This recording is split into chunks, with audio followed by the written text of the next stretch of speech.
I'm going to be going over the Division Companion Survival Guide, and we're starting right now.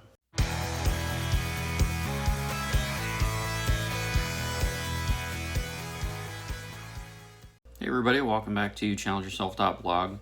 I wanted to go over today a companion survival guide to the Division, seen here.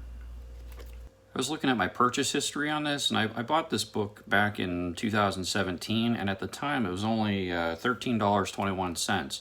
I was looking at it today, and on Amazon it's $21.91, so I'm not sure what the reason behind it increasing in price so steeply. Some of it may be because now it's in demand, some of it may be because it's been out of print for a little while, or it could be a little bit of a combination of both, that, with the current situation, and I'm trying to avoid using specific wording, that the reason that the sharp price increase was because of a difference between, the supply of, books that were available and the demand, suddenly spiking. Another thing that's kind of interesting looking at the Amazon delivery is that if you were to try to buy it today, that it wouldn't be available until potentially April 23rd. So that's like a full month waiting to get this. If you're an avid fan of The Division, you may know about this guide, but if not, if you haven't heard of it, this would be a good time to listen up. With the recent situation, a lot of us are stuck at home. It's a great read. I wouldn't exactly call it a real survival guide, but it is. If you're a survival enthusiast, you're going to probably want to pass this up. But if you like the entertainment value, or if you're not a survival person, then this gives you a really good intro to a lot of the concepts.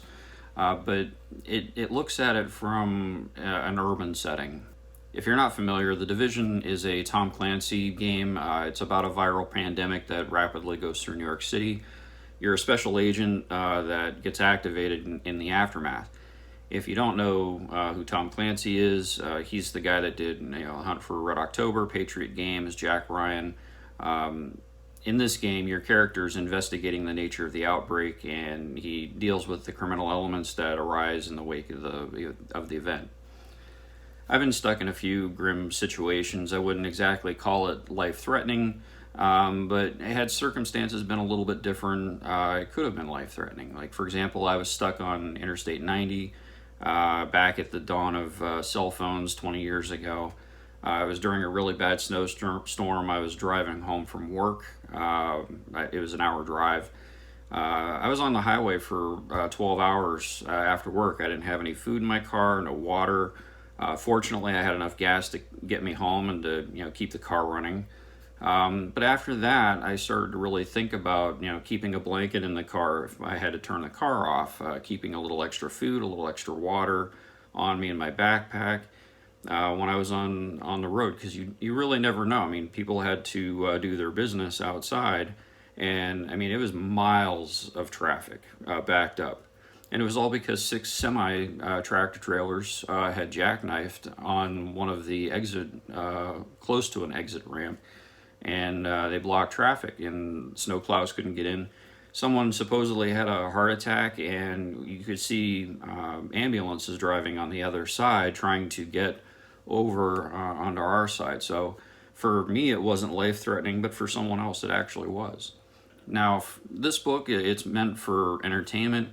But it is a thought-provoking look at how a pandemic can spiral out of control, especially in an urban setting. It's one of those things where, you might take your geographical environment for granted. If you're, looking at it from city versus rural, if you're, coastal versus mountain, these are the things that, kind of make you think a little bit. Now, what I'm showing you, the torn corners and the stains on it and all these like extra notes, that is actually how the book comes. I didn't do this. It's not wear and tear.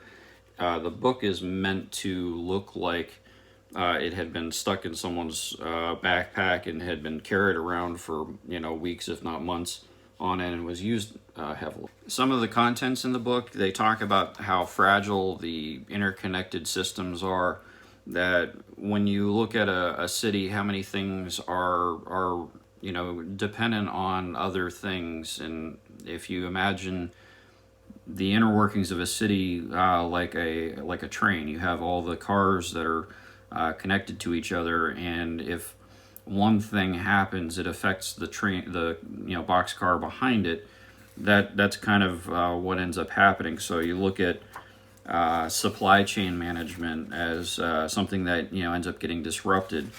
Something as simple as water. If you live in a high-rise building and you're above the third floor, water pressure naturally isn't going to go probably above that third floor. So if there was something, a situation where everybody had to evacuate the area and the water stations quit working, if you were above that third floor, you probably won't have water, so you'd have to move to a lower level. And they use a lot of case studies. Now, this isn't a scientific manual, so when I say case study, it's giving you the mile-high, page or paragraph long summary. And as part of the case studies, they talk about the plague of Justinian, the bubonic plague, smallpox, Spanish flu, mortality rate of endemic diseases, the New York pandemics. They've been talking about 1793 yellow fever, 1805 cholera that broke out in the 1800s, influenza, some other stuff after that. There's a lot of good historical content to kind of back up what they're saying in this. One thing that I think is really interesting in this book is they talk about the 72-hour rule. The 72-hour rule is basically what you need to survive for 3 days.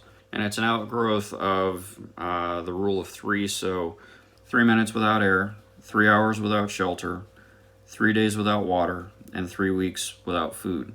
These are pretty much the rule of three when it comes to survival. The book goes on to talk about your go bag, which is basically a bag that's got all of your stuff ready to go if you needed to leave in a hurry. The backpack makes for a good go bag since it goes over the shoulders. It has minimal effect. If you have to run, fight, climb over something. And in that go bag, they talk about different things that you want to keep in the bag: multi-tool, super glue. There was a whole section on the uses of dental floss. So what was interesting was, and I never really thought of dental floss as being something other than using on your teeth. I mean, I kind of did, but I never really read up on it. You can actually use it as a snare. It's great because it's waterproof. So you can wrap it around the end of a stick, and light it up as a torch. You can tie a knife to it to make a spear if you need to do some fishing. Is really strong because it is weather resistant, so it's a good alternative to string. And they also talk about duct tape, and everybody knows how useful duct tape is. It's always good to keep a roll of it in that go bag. Now, from a story standpoint, one of the interesting things about The Division is the pandemic that occurs within the game is actually spread through money. There are a lot of little factoids on here. There's literally more microorganisms on the average dollar bill than on the average toilet. I haven't fact-checked that, but I wouldn't expect that to be a falsehood. Most of them are probably harmless. And apparently mouth bacteria is very common since people lick their fingers before they count their money, which I don't do. That's kind of gross. I don't really carry that much cash on me anyway.